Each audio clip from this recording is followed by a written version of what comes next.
Hello, everybody. I don't know if it was some music my end or not. Seemed a bit strange in my ear. Always a bit strange hearing everything back 20 seconds behind. Welcome. And today's session, I think, is a little bit more interesting. It's more to do with algorithms and real computing as such. So we're going to see how we go with this and just get cracking as soon as possible, really. I'm going to do it slightly differently today. I'm just going to download a presentation and bring it up in the window in just a moment. But what we're going to have a look at today is you taking part as well. So what I'm going to say there is definitely click some links, have a little go with whatever's going on here, and everything should be okay. Let me know if the audio is getting confused with the music, or it's just me in the side, and that'll help me. So just put in the comments if the audio is coming through okay. Now, what I'm going to have a look at in a moment is talking a little bit about programming, but also a little bit of history about where it comes from. And this is something that is definitely going to come up in the exam as such. So let's have a little look at what we're kind of talking about here. So I'll switch through to my screen before we get going and do the screen view. And I'll put my cam on as well, so I'm there. So what we're going to have a look at here is inside Thinking as a Coder, which is here. What we're going to have a look at is going to that page. And I've said before that you can go there by just going to digital.edu.je. It's also in the link below. And when you get there, you'll get to the main page. But what we'll see now is there's a new tab in the top corner called Python. And if you click that Python, you will be able to go to a page where you'll start to see some of the things I talk about, so you can copy and paste some code. And you'll be able to click this little link here, which goes to trinket.io. And when you click on that, it will then take you through to this area, which is fine. And when we're doing that and having a little look, we'll be able to do some code as I'm looking at here, but you don't have to do it, but you can. I think it just adds a little bit more interest as we're going. So remember, you can go to digital.edu.je to do that in your browser, or you can click on the link, which should be in the comments for this video. And you can just then click on that and go to the Python tab now to have a little look, and we'll start to build this Python up as we go. You don't have to be fluent in Python particularly. There'll be a lot of pseudocode, and I'll talk about that today as well. But effectively, you are going to have a little look at these and have a go with that yourself. So do that. Take the time to load that page up, because I think it will help you to just have a bit more interest as you're going or along with this.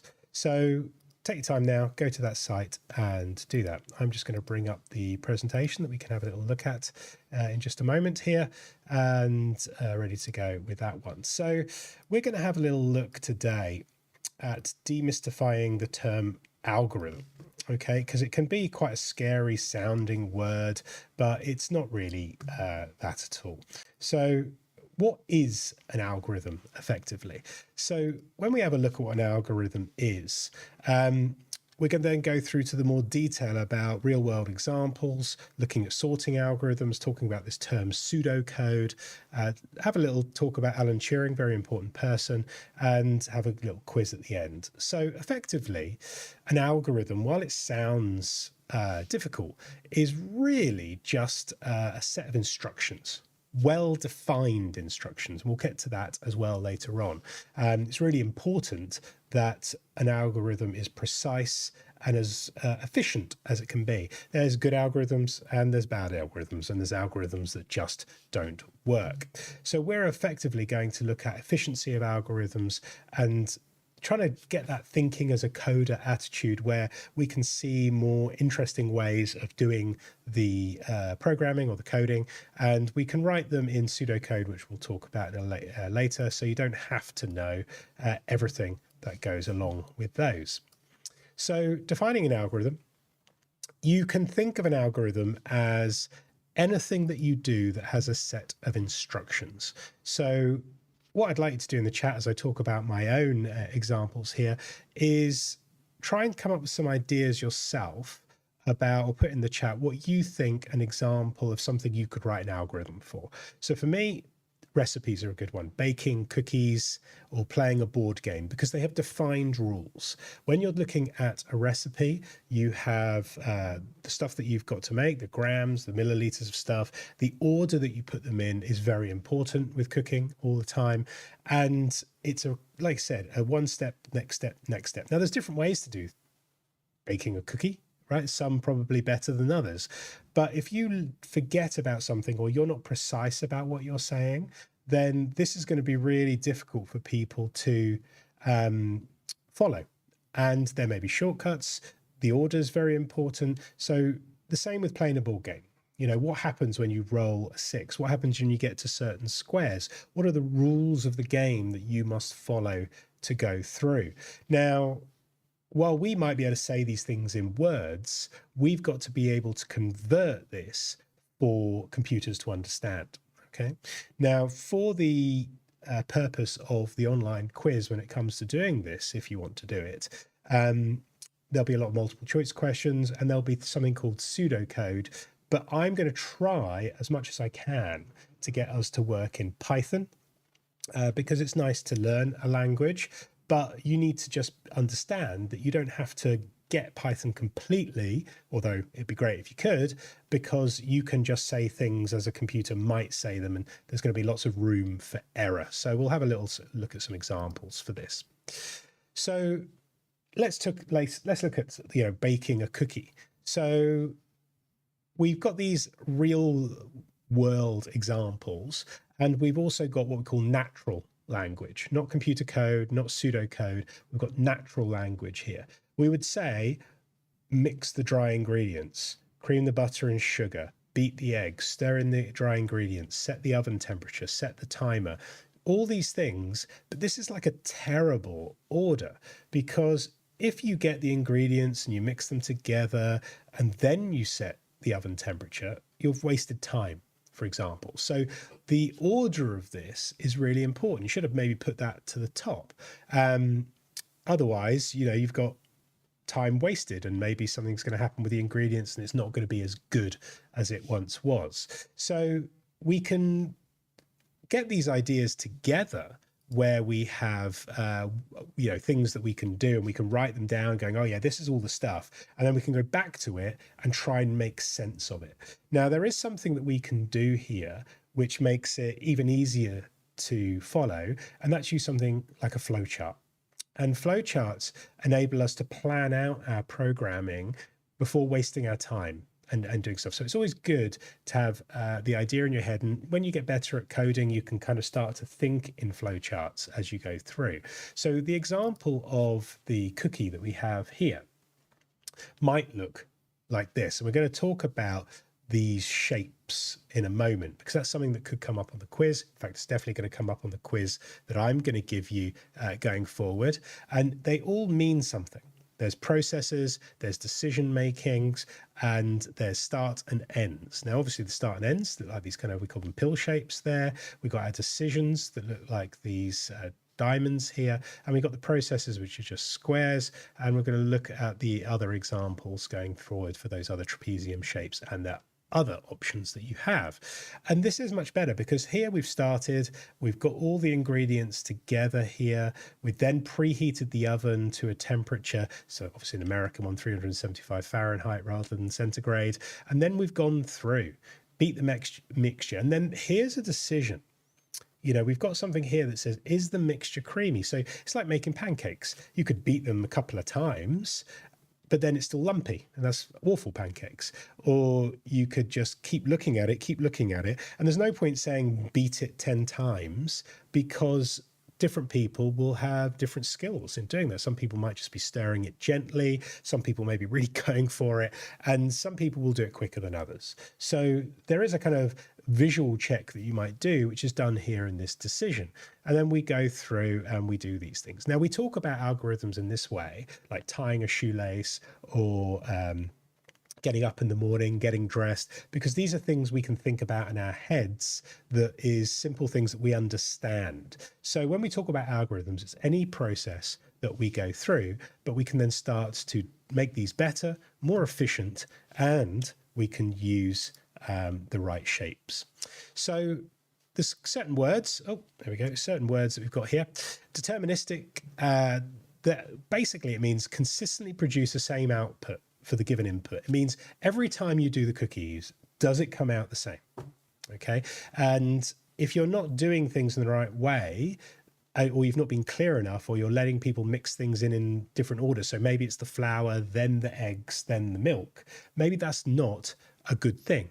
Maybe we actually want to do things in a certain order, and it's important for us to go through that in that right order. So it's important that when we go through it, that the process is robust, we might say. And we'll give some examples of that in code as well. We've also got the concept here that we have finite, a clear beginning and end to the process. We don't want people to not understand when to finish. So when you're making cookies and things like that, that you will want to look at it and go, do you know, when it goes this certain type of brown, stop. Then unambiguous, that just means no room for, just move my camera away there for me. Unambiguous, leave no room for misinterpretation. Ensure the intended outcome is exactly what it is. So you can't just say, put it in the oven. It must be put it in the oven at a certain temperature. Leave it in the oven for a certain amount of time. These things are very important to get right. We've got, like I said, the real world examples, but why is it important? It's important because we use these things to do the online booking processes that we have. So, I'm lucky enough to want to go and see the new Dune that's coming out. Love it. Old film tonight. We booked that in Cineworld online. Okay, so that was a process. I went, I know where I go, I know what to book. The algorithm helps me with that. It also works out who's already bought the certain seats that exist already. And this is an example of where coding and algorithms and planning out is really important for things like purchasing tickets. Also for searching things like the internet. Google would be terrible without algorithms. In fact, highly complex algorithms to get us the answers that we want as quickly as possible. And it's ever learning. And again, just so I move my head there a little bit, we've also got the concept here of diverse tasks rely on algorithms. In other words, you can be really complex, but also boil it down into these simple tasks that we have here. Now, we'll also, at a later stage, talk about some sorting algorithms. We'll have a little look at those. And the sorting algorithms we're going to look at just today as examples of different algorithms being better than others is the fact that here we have bubble sort, which is a way of organizing data really quickly, and it swaps items that are next to one another, but it's really bad at long or large amounts of data. Whereas you might have a different type of algorithm or code called a merge sort that is much better for larger pieces of data. Now, you don't have to worry too much about those particularly. The point is just more that different ways of approaching problems are better for different situations. And that's very important to understand. So an example of a bubble sort is comparing two numbers together, as we've got here, swapping them around if one is smaller than the other, moving on to the next, swapping them round if one is bigger than the other, as is happening there. Then the 6 and the 1 will be compared, and we'll swap it again if the one number is bigger than the other, as it is there. Then we move on to the next one, and because 6 is then smaller than 8, it moves on to the next one. 8 and 7 need to be swapped because they're not in the right order. Then we move to the next one. 8 and 2, they're not in the right order, so we're going to swap those around. And then again, we're going to get to 8 and 4, and we're going to swap that around because it was one's bigger than the other. Then you go all the way kind of back to the beginning and you do it again. Is 5 bigger than 3? Yes, it is. That's the algorithm. Swap it round. Move on to the next two. Is 5 bigger than 1? Yes, it is. Swap them round. Then you move on to the next one. Is 5 and 6? Is 5 bigger than 6? No, it isn't. So move on. Is 6 bigger than 7? No. Is 7 bigger than 2? Yes. So swap them around. Move on to the next one. Is 7 bigger than 4? Yes, it is. And swap them round. And we can see now that we've got the last two numbers already, but it still has to go and check them, for example. So when we're doing that kind of thing, we go back to the beginning, we check if one's bigger than the other, we swap it back round again. That is 3 isn't bigger, 5 isn't bigger than 6, 6 is bigger than 2, so it swaps it around again. And we keep going. It's quite a lengthy process here, quite repetitive, quite boring. I'm not going to go right to the end, maybe. But a computer will do this for you really, really quickly. That's the whole kind of point. So when we're doing these kind of things, it's saying to you, right, the computer will do this in a heartbeat, but we're just showing you this visually. But this is a long process. It will always get you the right answer. It will always order these things from one all the way through. And I'm kind of filling enough time here to show you that it's just about to do this now. There we go. I think we've got the last one here. And this bubble sort has sorted the data from 1 to 8, but probably not in the most efficient way. So different algorithms are faster than other algorithms. Okay, so if I move on to the next one, which is a merge sort, this is a way of breaking up the problem into smaller parts and then comparing them and then moving a little bit faster through the algorithm sort. So it goes through and it kind of swaps them around in a different order by breaking them apart. And we'll get to the much faster solution by doing it this way around. So the point is not that you have to remember what a bubble sort is or what a merge sort is. We just have to understand today that there are different ways of writing algorithms or code or programming that are more efficient than others. So it's not always that one answer is the correct one. Okay. Now we're going to talk about pseudocode and see some examples of that as well. And while it's spelt very, very strangely, pseudocode is just a kind of, can you write something down as if it's kind of computerish? It's a way of just humans conveying to other humans what the idea of your program is without getting worried about whether you've typed it correctly or not. Syntax error, we call that when you type something incorrect.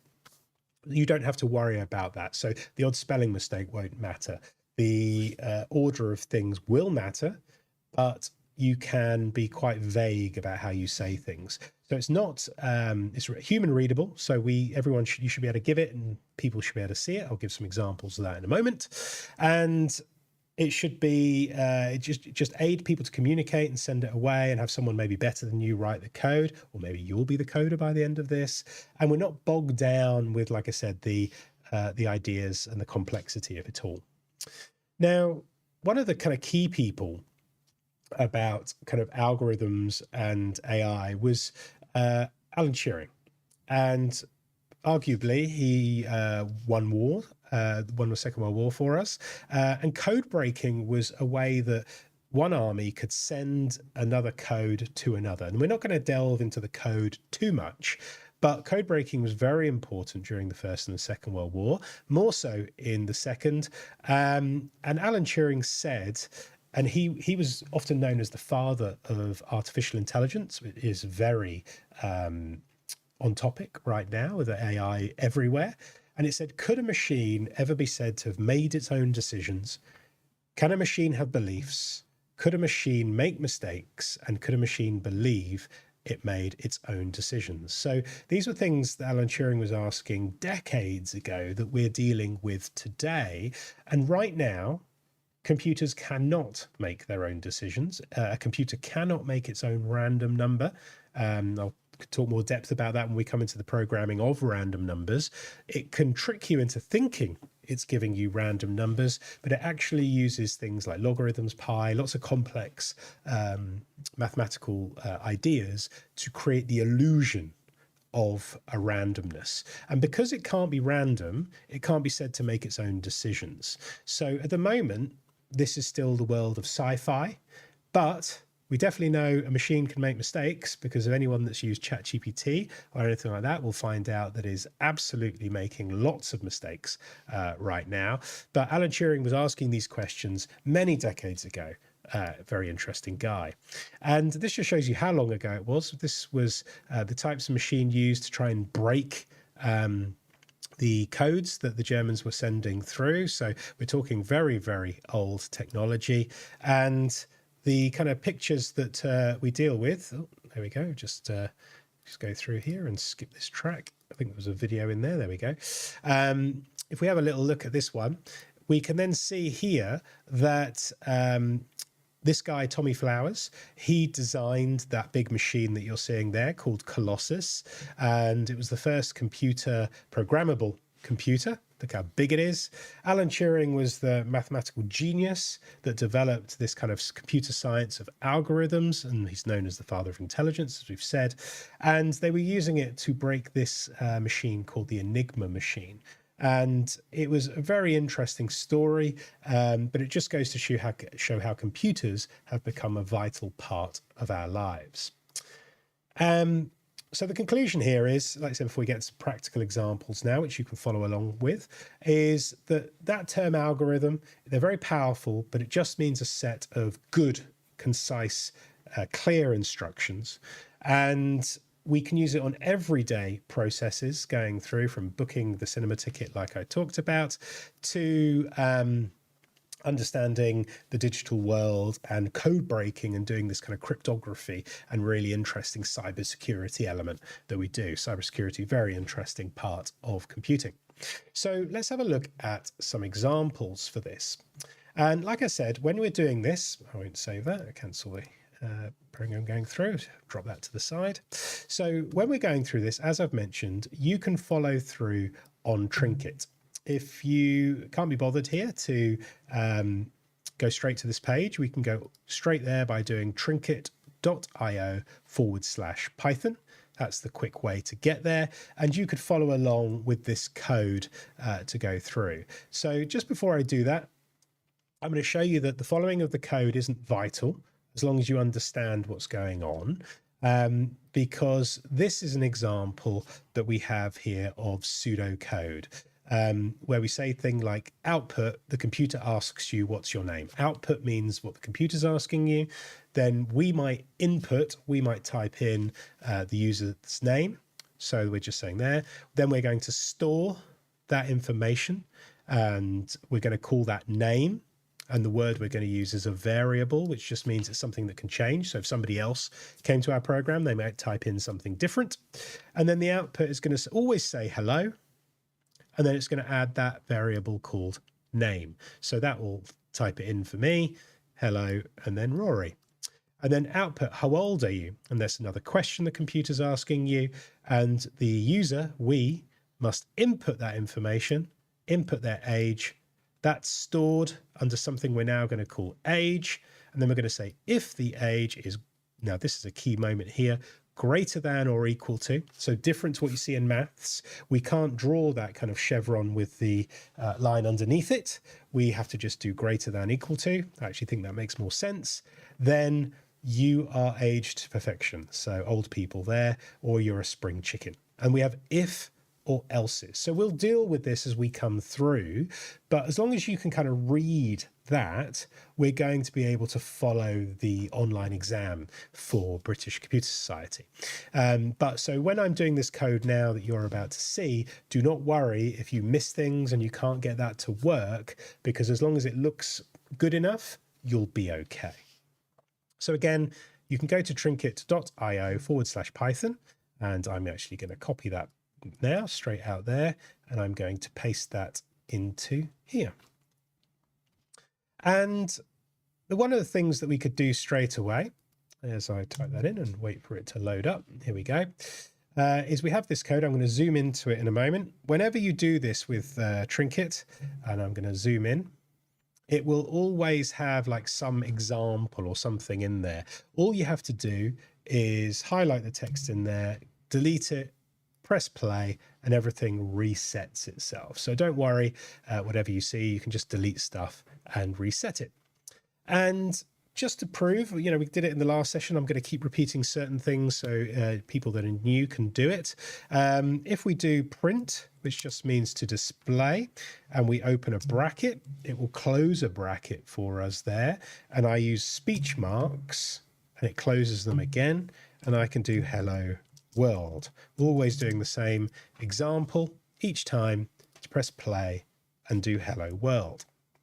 So when we're looking at this code, and I will zoom in just a little bit more, there we go, that's as much as I can zoom in there, and it seems to be okay.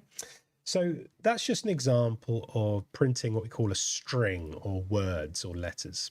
And it's a combination of those characters there that makes the string. And if you can do that, you're already coding in Python. Great news.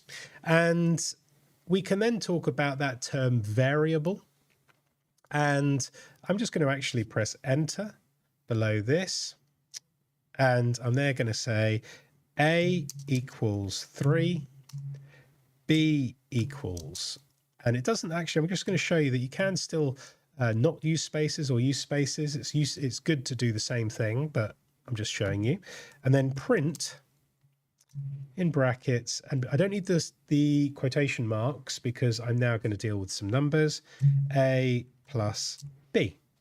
And when I press play there, we have the example of 7, which works. So I don't like that. I'd like to be consistent. I'm just going to put my spaces in here just because I think it's clearer to read and understand, but you don't need them if you don't want. It's just nice to see them there. And we've got ourselves a little program. We've got some variables. But when we were talking about algorithms, we often want to ask questions like we said before. Is the batter creamy now, or has it still got lumps in? And if it's got lumps in, we want to continue. So we're going to start to build up this example. So remember, I go home, and I keep saying this and I keep repeating it just in case people are late to hear. If you go to digital.edu.je, you will go to this page, which has everything here. And we've got the Python link up the top. And I've just put in 2 examples for today's session because we're just going to do things in small chunks. And the very first one, as I remove my face here, just to have the screen, is we have a loop. and we have a condition. And the two things are very different, but very important. And if I zoom in a little bit here to help it out, a loop will always do the range that we're talking about. It will always do the same amount of things. We've got a different one that we'll talk about later, which is a while loop, which will only do it while a certain condition is there. And we have this direct condition, only do things when certain things are there. So conditions may only happen once, maybe never. And it may happen lots of times until the condition is solved. And I'll show an example in a minute.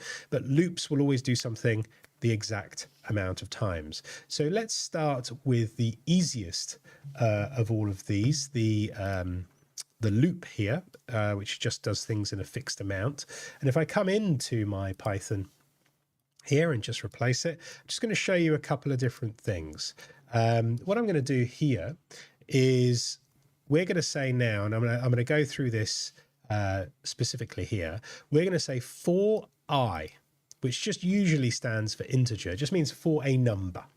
For a number in the range 6. So it means, like, we'll see if it means 6 times. We'll see how we might be not quite as we expect. So for some numbers in the range 6, then, so we need this colon. Again, don't worry if you don't get this. You can do the pseudocode. So you could just say in pseudocode, loop it 6 times. That's it. That's all you have to do. Great. Fantastic. So I'll bring my myself back. So that's fine. If we see that up there and you don't get that, all you need to understand is do something 6 times. You know, that's what you'd say. Ideally, you'd say loop 6 times the following. Now, when we press enter in Python on this value that we have here, it will drop down slightly indented. Now, that's important. So let Trinket do that. And then we say print or display in the bracket I. Okay, and let's play. And I could try and pause this, but I think trying to pause this for 20 seconds is going to be difficult. So maybe I'll see this come up late. See if you can work out what that's going to print out. For I in the range 6, display it. So 6 times, do something. Okay. And I'll leave it there a second. Maybe some people are typing as I go. I'll see it a little bit later. And I think it will surprise people because when we press play, it starts with 0. In computing, we start with the number 0. It goes back to binary, goes back to ones and zeros, the things that make computers work that we talked about last week. We start with 0. Okay, so we've got 0, 1, 2, 3, 4, 5. That's 6 numbers. We can count them. Okay, but we always start to count in there. Now we could in Python press enter, but that will give us this kind of number, which seems to not make sense because we've said from 1 to 6, but we've said there, remember that 6 times it's 0, 1, 2, 3, 4, 5, 6. So I'm not going to start, we'll get into that at a later stage. We just need to really realize that it's going to count. And, you know, you could test the computer out. I'm sure people do this. If I said 60 and press it, then we can scroll down and we can see it. And then some people will probably try and break the machine and then do 6 million, 6,000, go for it, your own end if you want to. It's always fun to try and break things, see how far Trinket will get you. But the main point here is we understand that a loop will do things at a perfect time. Okay. The while, also the while loop we'll get to in a separate session. But when we go back to the thinking as a coder and look at the condition, this is a very important. I use conditions, I think, way more than I use loops. You know, we use loops a lot, but a lot of the stuff that I do uses conditions. And you can copy, as you just saw me do there, copy and paste that. I'm just going to remove the extra lines in here. And I'll probably remove my face so we can see what we're talking about. Wrong one. There we go. And again, if you are unsure about that if that we had there, whenever you press or you're writing and you start to write these out, so there we go. Somebody just did 7 million and it froze the tab. Probably, exactly. It can't cope with that kind of stuff. More powerful computers can. When I press enter here, it goes to that indent. So it's important that you get that. And while Python is nice, it's not always the best at syntax, as I call it there, about getting things the right way around. So as we got it here, sometimes we can have errors. If I just press the back arrow there, we can start to have errors and print things like that. It's got the big red mark there because I didn't press the tab in to do that. So here we had some variables similar to before. A is 33, B is 200. If B is greater than A, well, let's have a look. 200. If 200 is greater than A, print B is greater than A. Well, let's see what happens. What do you think in the comments? Is B greater than A? Hopefully that wasn't confusing people and thinking like a coder. Of course it is. B is greater than A. Now, if I change that to 330 now, and I press play, I wonder what's going to happen. Nothing, because it isn't. We've only told it that you need to print if it's greater than if B is greater than A. We've got no other example here if it's smaller than A. And this is where, as we come to do more interesting code as we go further on through this journey, we will start to do if else. And then we'll have loads of ifs, and then we end with an else. There's lots of combinations. So we've got loops, we've got whiles, we've got ifs, we've got if else's. We'll come to those things, but it is just logic. Now, again, if the Python is new to you and it's slightly kind of daunting and you're going, oh no, I can't do thinking as a coder because this is not making sense to me. Remember, I'm just demonstrating code. You can write it in pseudocode.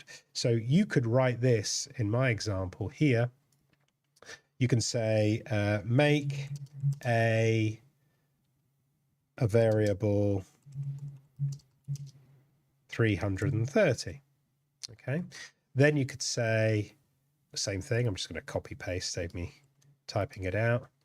And then I'm going to say make B a variable 200. Okay, so we got that in here. And then you would say, if B is greater than A, and preferably use the lower cases as we've got there. If B is greater as A, then, and you can use caps. Sometimes I use capitals to make things really obvious when I'm writing pseudocode. Then print, again, I could use that there. And you could do B is greater than A. The only reason it's put a color in for the is because that actually means something in Python. It's trying to help me out. Ideally, we would put that speech mark in there because we are trying to show that the pseudocode you'd get away with it. Okay. And then you could maybe do or it'd be better if you did else, but you could do or, print, then use that bracket there.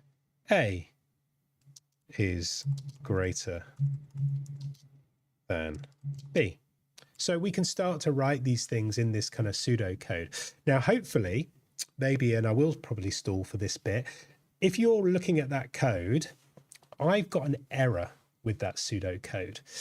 There's something that could happen that I've not taken into consideration.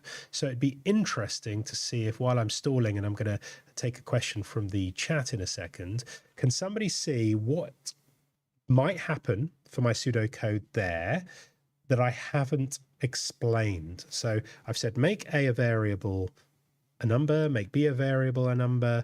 If B is greater than A, print this, or A is greater than B. Is there a situation that I haven't explained here? And this is the good thing about algorithm and thinking like a coder. We're trying to come up with every example that we can.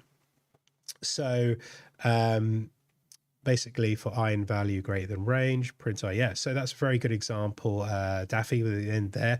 You're getting it exactly. And we don't have to be perfect. We're going to go through lots of different code as well, but pseudocode is what we can have to deal with. B is smaller than A, so there would have to be an if else. Exactly right, Miss Nash. But in the pseudocode that I have there is one other example that I haven't taken into consideration. It is if B equals A, then print they are the same. Okay, so I didn't consider what happens if they're equal one another. And those are the kind of things that we're looking to do when we're doing this kind of thinking like a coder, is looking for those problems and seeing, is it perfect? Have we missed something? Is there something else that I can kind of take care of? So, like I said, we don't have to get bogged down with the code of Python, although I am going to try and teach us it as we go. We might as well try and learn a language while we're at it. But rest assured that by doing an online exam, you can deal with the pseudocode to go with that. So hopefully that shouldn't be too much of a problem. So to finish up for today, I will always go through the quiz and just see what's happening. So on the Thinking as a Coder page, I'm going to go through and press home. Now, I realized when I was watching this the other day, I didn't realize what someone was saying about the email. So I'll show people what somebody had commented on now. When you go to the QuizMe and you go to today's quiz, which is the algorithms, when you see it here, you see my email address pop up. That's just because I own this account. So you do not have to put your school email in at all. There's nowhere to put your school email address anyway. That is just because I have that as an option. You should be able to do this without it. So when you come to do this quiz, I'll copy it now and I'll do it as a guest. So it's always good sometimes when you do things like incognito mode, so you can test what something might look like if you're not logged in.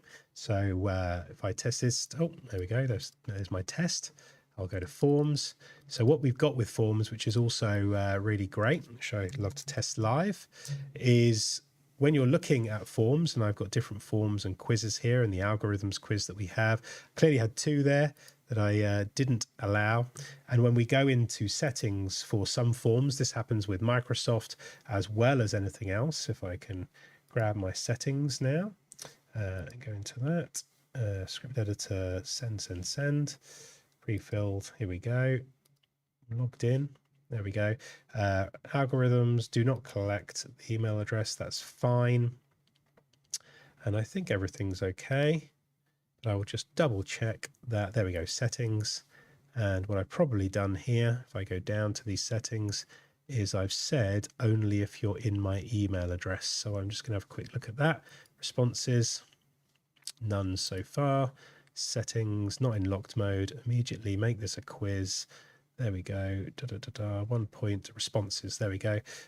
And what I've probably done here is said only if you're in Digital Jersey. So if ever you do get that, which is why we love to test in these kind of incognito modes. When I saw that login page there, it was meaning that I hadn't ticked a button. So you can always do a comment to say you think you've missed it out. I'm going to untick that box. And now, when you click on the quiz, I go back to that, paste it back in, you'll go straight to the quiz, okay?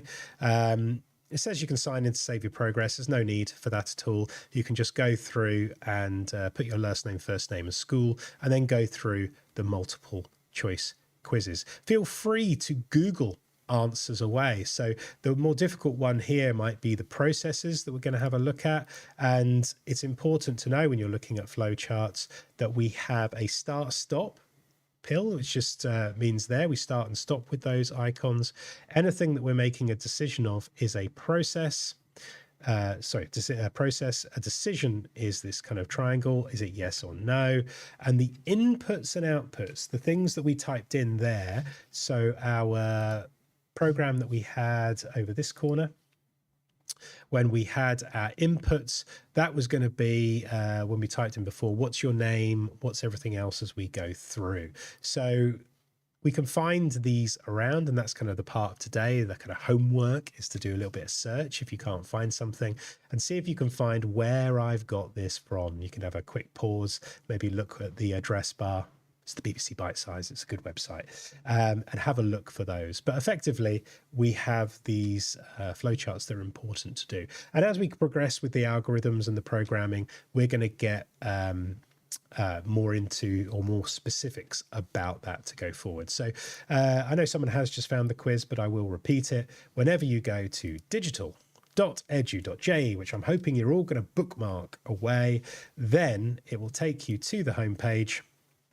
which is this page here. And we've now got some Python code that we're starting to build up week on week. And we've got the Quizmes that are here as well. We've also got the live link that we'll have every week. So when you click on that, it takes you to the Digital Jersey website, and it's all good to go. So thank you again. We're going to get more into the coding side of things and making the programs, which I think are more interesting, and we'll be able to get cracking with that. So we're building up all these sessions now, and it's really good to see so many people still joining in. Keep reminding people each week, keep liking and subscribing as we do. Even doing those likes really help it to remind you to come on every week, and just keep coming along. And we will be after a few more of these sessions, start to explain where we might do some of the online tests, how we can book that. And also, I'll be inviting other schools to come along to these live sessions as well. So feel free to say to people, have a watch of these, pass on the links. If they like it, tell them they can come along, and I'll start to see how many people are coming from other schools. When they do that drop down and it doesn't say La Rocquiere, it says another school, I'll start to then maybe know that I need to go out to other schools to do that. So again, thank you very much for coming along and listening. And we've been Thinking as a Coder, as always. Bye for now. See you next Tuesday at 4 o'clock.